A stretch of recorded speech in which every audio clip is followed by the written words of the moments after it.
So this is probably one of the most interesting lenses I've got my hands on. I mean, look how small this thing is. It's a body cap lens.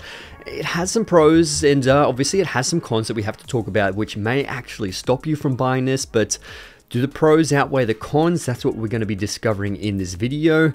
So yeah, let's get it. What's going on, my friends? I hope you're all doing absolutely fantastic. And if you are new to my channel, please consider subscribing. We did just reach 100,000 just recently, so thank you to each and every one of you guys that have watched my videos so far. But this is the Brightin Star 28mm f2.8 manual focus lens that is very small and pancake size, which is incredible just to look at. It is phenomenal. The design on this thing is wow. I don't even have words to describe this lens. It is so unique and it actually is quite surprising. We will go through obviously the image quality, but first of all, let's talk about who this lens actually is for. Now, obviously any lens that you put on a camera can be suited to video, and this is a predominantly video based channel, but I do time to time talk about photography and basic tips when it comes to that. And this is predominantly a photography based lens. But one of the biggest reasons why I really like this is because it's a prime lens. I absolutely love prime lenses, and it's a manual focus lens. So this is going to stop you and slow you down when it comes to street photography, portrait photography, landscape photography, architecture. This will really actually get you to stop, hang on a minute, slow down, frame up your shot, get a beautiful composition, and really just soak in the art of photography. So that's what I love about manual focus photography lenses, because your creativity actually shines so much more than literally an autofocus lens where you literally point and shoot and just spray and pray all the time.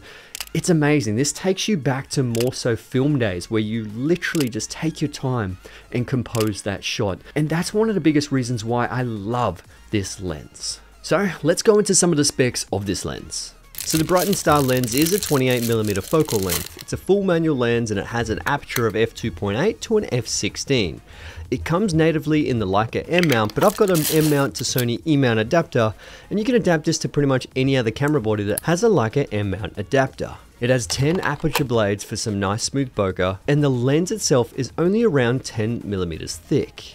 Now currently you can get this lens on Amazon for $358 US. Okay, let's talk about image quality. What do we have with this lens? So this lens is very strange when it comes to image quality. Now I did test it into a couple of different situations because I was getting varying results, and essentially it's really sharp into the center, and it does get really soft out in the corners because of the field curvature. But when you stop down the lens to say f4, f5, 6, the focal point actually changes, which is so strange, and I don't know how that works, but it does, and I've tested it in multiple situations on my gear wall, on the fence. So essentially what you have to do is, if you do stop down the lens, you have to change that focal point. And also, I am not changing my focus, I'm just changing the aperture on the lens. The focus is staying in the exact same spot, but the focal point changes, so the elements inside are adjusting because of the aperture, which like I said, I've never seen before. I don't know how to explain it, but if you do stop down the lens, you have to change your focal point. And when you do that, the lens becomes really sharp, which is great into the center.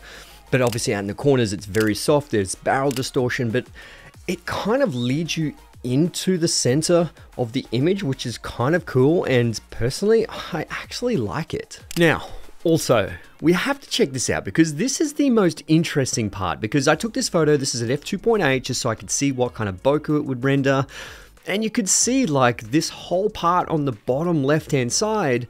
In the foreground it's in focus, but also in the background it's focused. Because of that field curvature of the lens, it's really just, it's very strange, it's very unique.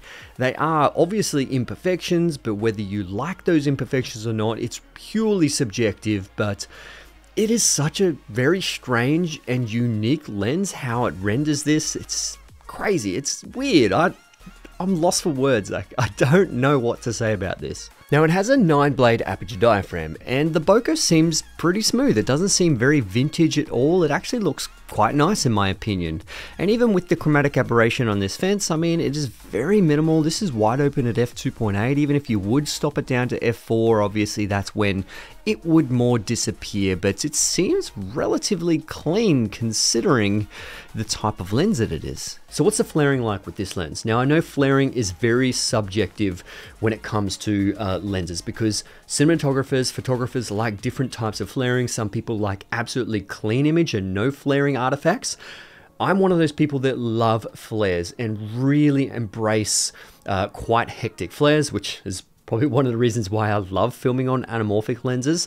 But when it comes to these kind of stills lenses, I just love the vintage style flare. Just gives you so much more character in the image. It really kind of gives that nostalgic vibe. And this is what this thing does. It has some really interesting flaring artifacts, but I really enjoy it. Comment below, let me know your thoughts on flaring, because like I said, flaring is subjective at the end of the day. Now when it came to this lens, I did a little bit of research as well, and MS Optics was kind of the first version of this style of lens, and Mr. Miyazaki essentially is just this Japanese guy who makes it himself. So I guess you could call him the grandfather of this style of lens. I mean, comment below if you know any other lenses before MS Optics, but essentially this one is made in China, so it is made cheaper. So this is technically cheaper than the MS Optics version, but obviously the MS version is the original. So yeah, I just thought I'd add this into the video as a little bit of context as well. Okay, so what is the con with this? Now, the con happens to come down to that price, because it's $358 US. I mean, that's not cheap at all. I mean, it's a brilliant build. It is so unique, so you can kind of justify it like that. It's more of a piece of art on the front of your camera, but $358 US is pretty expensive for an f2.8 35mm lens. That could be a big determining factor if someone's not going to be purchasing this, because it is quite expensive, and there are other options that you can get that's 35mm and faster than an f2.8, but you can't get one that's very similar to this. It's like a pancake lens, almost like a body cap lens, which is, like I said, very unique and quite interesting to use. It's actually like a really interesting talking point if you really want to do some street photography and just talk to a whole bunch of people. This lens will capture a lot of attention. Other than that, when it comes to cons, I mean, that field curvature, it could be a pro, but also could be a con for a lot of people. I know architecture photography, they like things to be really crispy and really sharp and everything to be perfect, but you know, that field curvature does tend to affect a lot of the images, but I like it. It's character.